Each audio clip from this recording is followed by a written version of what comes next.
What's up, guys? Thank you for tuning in to the Uncommon Mindset podcast. Today I'm joined by someone who needs no introduction, but I'll give you a brief background on who he is. I'm joined by Mason the Dragon Jones.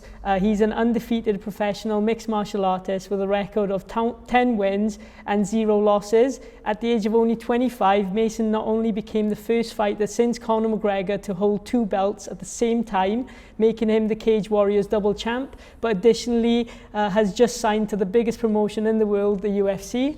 The future for this young Welsh Dragon is very promising, and I truly believe with the mindset and attitude he has, he will be one of the greatest fighters in the world, hands down. I'm super excited to be joined by you today, Mace, and to get this podcast on the go. Oh, thanks for having me on. Like I said, thanks for making the trip down. Yeah. Obviously, nice to show off the gym as well. Yes, yeah. But yeah, looking forward to it. Awesome, man. So I just want to start off by taking it all the way back. So can you just talk to me about your upbringing? What was that like? So my sort of journey into martial arts started quite early. I started playing football at a young age. Never really took to it. I was just too aggressive, no coordination when it comes to ball control or anything like that. And then they tried me in rugby, and apart from the tackling and everything else, I wasn't really that keen on. So my old man always used to say, and my mother, that I always used to be running around trying to stab people or trying to fight people, even as like 3-4-year-old. So they found me a local grappling hall, took me in. They didn't take kids, so they kept a lookout. And then when I was about 7, they found a kickboxing gym for me. They said it was about the right age to go. So I was 7.5. They started me in a kickboxing gym, and that was where my journey really began. Like they used to do like traditional jiu-jitsu stuff and like self-defense classes, which was the early forms of MMA, where we had it, like obviously Richard Shaw, Jack Shaw, Joe Duffy, Jack Marshman. They all started from the same gym as me, all started in the same sort of sessions as me. The gym I started at used to run the strike and grapple events, so we always knew MMA was where I wanted to go into, and my career just sort of kept snowballing. I started judo at a young age. My dad sort of pushed me into it when we decided I wanted to go into MMA. There was no sort of equivalent to the wrestling that the US did, so judo was a good base for me. So we started the judo at a young age, and then I started getting more and more heavily into that, just because the competition level was so much different to what I was used to. Like, I'd been competing since I was 8 or 9 at the time, or 9 probably. So I was competing regularly, and the level was just nowhere near the level that judo was. Like, they took it so much more professionally, and it was such a difference in competition. And then it just, I started BJJ through my judo team at 14, I think. Yeah, because I had my blue belt when I was 15 and a half, just before. Wow. It was just as I passed the threshold to be allowed, they graded me up. And then after judo, I ended up starting boxing and Muay Thai. And then Taekwondo with my Taekwondo coach, just to build my kicking up, ready to go into MMA, and obviously just went from one to the other. Yeah. I pro boxed after leaving judo. I qualified for the Commonwealth Games in Glasgow, and then I took an injury just before the qualifications were finished. It was 3 of us qualified in the same weight, so we were the only weight where we had obviously the highest amount of qualifications. So we were all sort of competing for 2 places. I took an injury and nodded out, sort of thing. So I didn't end up going, and then with the injury I had, I stepped out and decided to concentrate on my boxing before going into MMA, just to increase my striking. For MMA, in my opinion, the money fights are always whoever can strike. Do you know what I mean? The jiu-jitsu and stuff is exciting, but fights are always decided on the hands. It's where most of the majority of people want to see. So I worked on my striking, and ended up having 3 pro fights out of what I wanted. I targeted 10. I had 6 cancelled bouts in 2 years, so it was just too much. So I stepped back into MMA. The day I was meant to make my pro debut, 2 of my opponents ended up pulling out with medical problems. So they found me a unified amateur opponent who took it on 2 days' notice. I finished in the first round with Kimura. And then my pro journey started 2 years later. Here we are. And here we are. That's brilliant, that is. You mentioned that, you got injured. Obviously, I know in mixed martial arts, there's a lot of injuries that happen. How do you deal with that? So for me, to be honest, MMA is way lower injury rate than anything else I've done. the judo was such a high impact sport that the injuries was just so regular because there's just so much force being transferred in each session. Like we did Nagi Komi sessions, which are just throw-in sessions, and like the amount of impacts you take in one session was ridiculous. Boxing was a lot better, and then when I started MMA, I made sure I juggled my sessions around, so I managed to get a mix. And like I've got good partners training jiu-jitsu and other things, so my injury rates are ridiculously low, to be honest. I've had a couple going through, and most of them have just been niggles. I've only had one bad injury in my career so far, and like I said, none of them have really affected my fight, so it's all going good so far. That's good to hear. As long as you're okay, and that's the main thing. When did you, like, what was your purpose when you started like training and stuff? Did you know where you wanted to go, or was it just all falling into place? So when I first started, I just wanted to learn how to fight. Do you know what I mean? As a kid, I was 7 years of age, I just wanted to learn how to fight. I was very aggressive, I had very bad problems with my temper.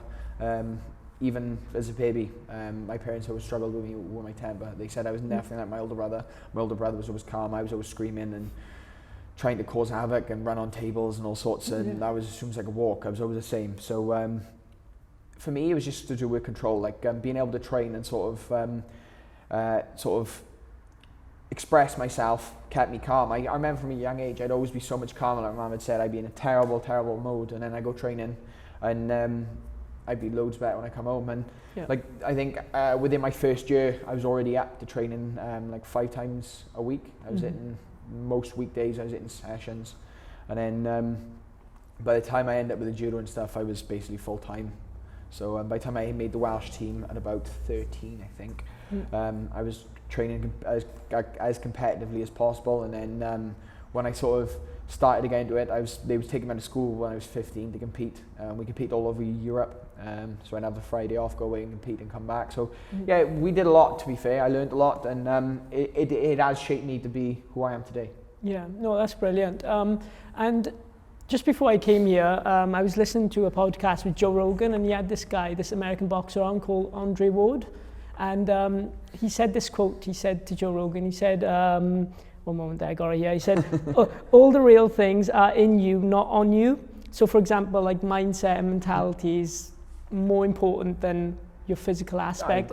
Physical aspect is important, you know, the strength and stuff you need. But I want to touch on this with you as well, because when I was watching your YouTube channel, which obviously I'll link down below as well for people to go and check out.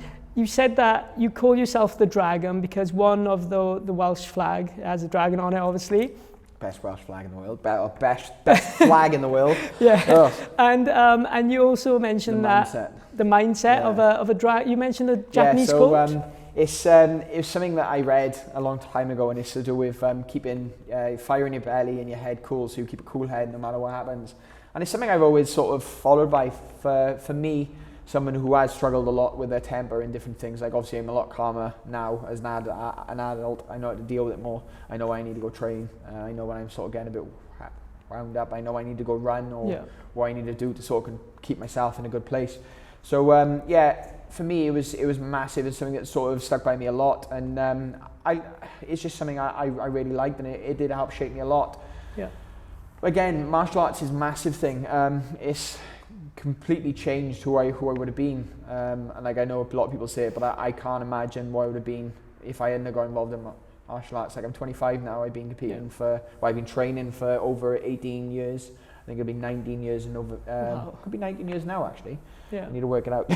But yeah, it's been a long time. Yeah, that's brilliant, man. You know, you mentioned that obviously you had a temper and stuff like that. Has that ever got you into a really tough situation in your life? Yeah, definitely, especially when I've been able to compete and stuff.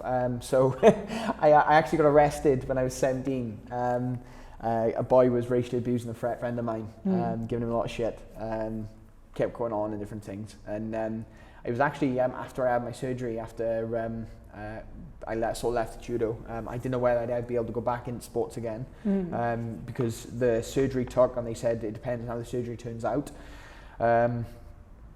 And I sort of I hadn't been able to train. It was the longest times off, and it was quite a period where there was a lot of uncertainty in my life when it came to what I was going to do. Yeah. So obviously it was a lot of time I'd already invested. I think I'd been training, by the time I was 17 or 18, I'd been training for 11 years at the time. So it was still a long time I'd put into. And I hadn't even sort of taken a step on the ladder yet of what I wanted to do. So it was, like I said, it was an uncertain time in my life, and I was making stupid decisions. There was a boy, like I said, who was being racially abused. He was my friend, kept on, and my friend's like the nicest guy in the world. Yeah. So we left him to deal with it and kept on, and the guy kept on and kept on. So I literally just mentioned to him, I said, look, if you don't leave, someone's going to hurt you. So that's going to be you. Being like 5'7" at the time, I wasn't very big. I didn't actually start growing until I was 18, so I didn't really start sprouting. Yeah. So he decided to take a swing at me. I hit him first. I hit him with a hand that well, long story short, I ended up breaking his jaw in 2 places. He pressed charges, looking for a payout. I ended up getting acquitted, and that was the last time I sort of ended up fighting outside. Yeah. So I learnt my lesson. Lucky enough, it turned out in a way that means that I can still fight in the UFC, because obviously if you get charged, you're no longer allowed to get a work visa or train in the States. So lucky enough, I managed to sort of get away with it, but it's something that I learnt, and something that sort of really, again, was another part of growing up, that no matter what place you're in, you can't really afford to get in situations like that with people who don't really care what happens to them. Of course, man, of course. How do you deal with tough situations like that? Like, what is going through your mind? Like, how do you bounce back from something like that? The injury, to be honest, like the injury stuff was something I struggled with a lot. It was a low point. I ended up costing me I'd had a relationship with a girl at the time. It was my first proper relationship that I ended up falling apart in terms as well. I think being injured was a massive part of it, because I did go inside myself sort of thing. I started sort of my personality to change with a lot of it. Like, I didn't really care about a lot of things. I just wanted to shut myself away. Yeah. And to be honest, the way I handled things with everything falling apart was I took myself to Brazil, trained out there for 3 months and a bit. Yeah. For about 3.5 months I was out there, trained jiu-jitsu, and it was just nice to head away and compete. So give my parents a scare, because I didn't really tell them I was going. I just sort of told them I'd booked flights to go to Brazil for 3 months.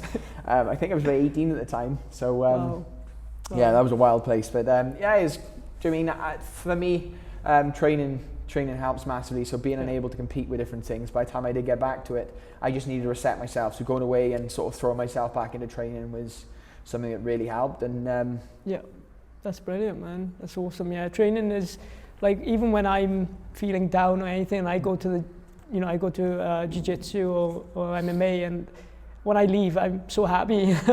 Even if you get beat up, like, you're still happy. Yeah. What is your primary goal at the moment? To be the best in the world. So the way I see it, I am the best fighter on the planet.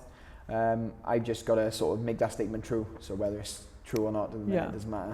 It just matters when eventually it will be true. So I just sort of throw I'm completely obsessed with training. So to be the best in the world, I don't think you have to be dedicated. I think you have to be completely obsessed, and like everything in my life is all bent around MMA. Yeah. I've been dieting since last November. I haven't really stopped. I don't really like taking time away from the gym unless it's forced or I need to take a rest. And everything is sort of, all my relationships, everything is built towards that end goal. Yeah. And that end goal again is to prove that I'm the best in the world. Okay, I believe that. I really think you will be up there. Honestly, you will be you're going to be a champion in the UFC. But when you say to people statements like that, like, I'm going to be the best in the world, or I'm going to be in the UFC, let's say, right? Did you ever get people? Saying, a lot. What are you on about? So when I was in secondary school, actually, when I was about 15, and I was telling people, like, one of them was it's one of the ones that stands out, was a career advisor, and I told her that. This is what I was going to do, and she said, that's not practical, you should have more realistic goals. And I just laughed. I just laughed. One of the best reactions I've had, to be honest, was after I had my injury, the first time I got injured, which wasn't the serious one was the second one. Yeah. And the first sort of big injury I had, I started college. I did a year of college just because I sort of, again, needed to take some time out, and I didn't really want to lay around and I couldn't train.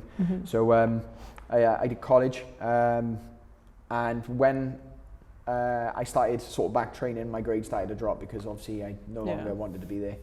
And I remember my head of year come across, and I was in college in Cardiff, and she pulled me aside and was like, look, why are you stopping? And I explained and said, look, I'm doing this with judo, doing this. I'm aiming for the Commonwealth Games. I've got a very good chance of qualifying. And she said, brilliant. She said, it's a good goal. She said, if that's what you want to do, she said, fine.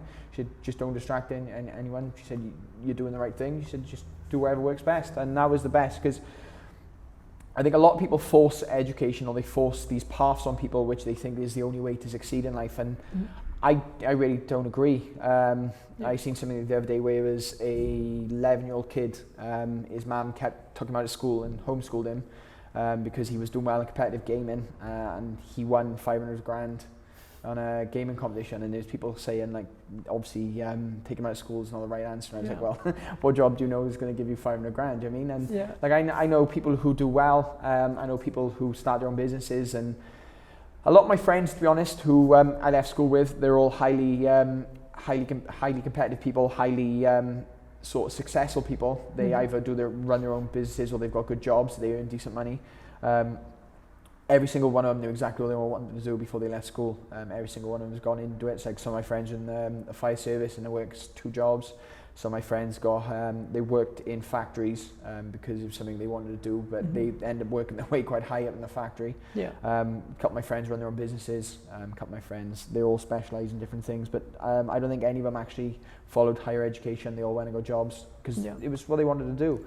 Obviously, I'm not saying that it's such a bad thing. My girlfriend's studying law at the moment. She's smashing that. She's got a full-time job at the same time. So there's always routes. There's different routes for everyone. No, you're right. And you know what I found is a lot of the people who say that, oh, you know, you're not going to do it, you're not going to get there, are people who don't have goals themselves. So I agree. It's either jealousy or, you know, and most of the times it is people, they come from like a loving place where they say like, oh, you know, focus on this, but you've proved them all wrong. You know? So far, not yet. Getting there. A few of my friends, to be fair, like a few of my friends, especially with the judo, because like the judo we go away, and like for my weight category, I was fighting in either 66s or 73s, which were 2 of the highest sort of populated weight categories. So like some of the competitions I go away, they'd be 110 to 130 fighters in my weight category only. So you'd need to win 7 or 8 fighters to even be in chance of placing. So like I go away, would win 4, lose 2, or win 7. I remember the one weekend we went away, I competed in juniors and seniors over 2 days, and I had 17 fights in the 2 days and didn't come away with a place at all. Oh, no way. So I had ridiculous amounts of fights. I had something like, I say like 15 or 16 fights, 4 losses, and all the rest wins, and didn't come away with a place. And it was just like, going away, and my friends used to joke and be like, oh look, you lost again, did you? And that was their attitude, and it was brilliant because it really, like, hard love a lot of time is brilliant, because unless you win, like my old man always used to say, unless you win, it doesn't matter. Like, all that matters is winning. Like the whole thing, participating is brilliant for kids, for us, an adult who wants to be professional in sport. Winning is what's the main thing. And a lot of time, like my coach always says, winning doesn't necessarily mean you're the best fighter. Winning just means that you outperform or you outthink your opponent, and that's a massive thing. Like certain of my fights, things have been working for me, and I've just had to change to make sure I won. And there's certain performances I've been very, very upset with myself because there's stuff in there which every one of my fights so far, I've sort of, the biggest setback I've had has been myself. I've made mistakes of stuff that was simple things to fix, and I've learned from every one of them. But like looking back, I think out of all my fights, in all the rounds that I competed in, I think there's one round where one ref gave it to the other opponent. Otherwise, I've won every single round. And like most of my fights went 2 to 3 rounds, so it was quite a lot. And I remember there was a stat I got told in an interview not long ago, and I'm trying to remember the exact stat. But it was something like my last 6 opponents, if you count their records, it was something like 64 wins and 12 losses, I think. That was their combined records of my last 6 opponents. So like I haven't fought any bums, really. Like none of them records really padded. No, of course. Proctor for one was 12-1. McColgan was, what was he? I think he was 6-3 3 or something like that, or 7-3. Mm-hmm. I can't very much remember, but yeah, like most of my opponents have been top tier opponents. Like I've never turned a fight down. I've always accepted every opponent they've given me. Other people have ducked me, but I've never ducked anyone. I've always wanted to fight the best. So and I've continued that run. Like I'm looking to fight a top tier opponent on my debut. Obviously I just got to wait until everything is contracted and signed, but of course I'm always looking to fight the best in the world. Yeah, no, of course. And there's two things I want to touch on from what you just said. So, you know, when you're going away and losing, and I think like failure is definitely so important when it comes to anything, right? I read this quote and it was like Michael Jordan, he took like 900 and something shots, winning game shots, and he only made like 200 or something, or like 100. Don't quote me, guys. And then Steve Harvey, this guy, he was saying they don't talk about the ones he missed, they only talk about the ones he made. And it's the wins, right? People only talk about the wins that you have. But yeah, like all those failures, all those losing, you know, has made you into the person you are today, right? Of course. Well, I got asked a lot over Instagram or wherever people message me, and they always ask if I have advice for young fighters. And I always say the same thing: compete in as many different things you can, whether it's jiu-jitsu, judo, karate, grappling, kickboxing, taekwondo, anything you can. Just compete as many times as you can, because you want to get used to the fact so that you don't shy up in competition. Because I know so many gym champions, we call them, which they're unbelievably good in the gym, unbelievably good. But as soon as they set up, they get beat by dads who train part-time with 3 kids, do you know what I mean? Yeah. And they're full-time athletes. Like, a lot of time it doesn't, like, the gym doesn't matter. Like, I compete to a higher level than I do in the gym. Like, I train to a certain level, but I'll always step up in competition. I've always been the same. Yeah. Like, I'll always step to that next level. But a lot of people, they can't seem to do it. So again, all it comes down to is just competing and competing to the point where it just doesn't hold me. Like, I don't get nervous before I fight, not at all. It's just an enjoyment for me. Like, I love the walkout. I love the change room warm up. I love the fight. I love it all. Like, the biggest emotion thing you sort of get, the big surge at the end of a fight. That's what I always chase. That's the goal I do. Like, I've tried, I don't know how many different sports, extreme sports. Like, I've skydived. I skydived quite a lot. Wow. Surfed, snowboard, drove motorbikes, snowboarded, all sorts of different things. And like, nothing gives you a buzz the same as fighting does. Yeah, yeah.